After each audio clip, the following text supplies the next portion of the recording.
So this is how to fix KTM Bike Race Master app not working. So if this game is really not working or not opening, this is what you have to do.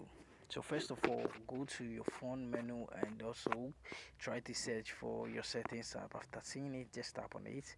When it opens, you're going to be around this place. So what you have to do next is tap on apps and notification or apps on preference, and other phones you're going to see apps and management. So after tapping on it, tap on app list or see your apps. So after tapping on it, you're going to see that your apps is listed over here. So what you have to do is to search for the KTM bike, race master game.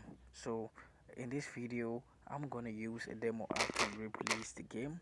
So it's all the same, it's the same process. So when you search for the game and you find it, just tap on the game like this, then you tap on force stop, then you tap on OK.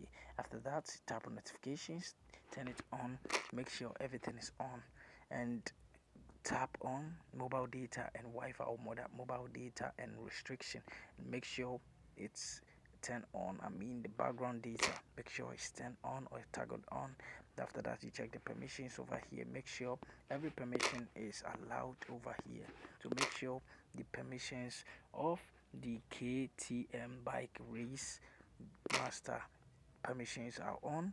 After that, check storage and cache, clear the cache, then you tap on clear storage. After clearing everything, what you have to do is to just check more updates on Play Store. After updating the game on Play Store, just tap on the power button for some while, tap on restart or reboot, then tap on OK, and everything is going to be working well after restarting your device. Thank you very much. See you in my next one. If you have any question, let me know in my comment section. Peace.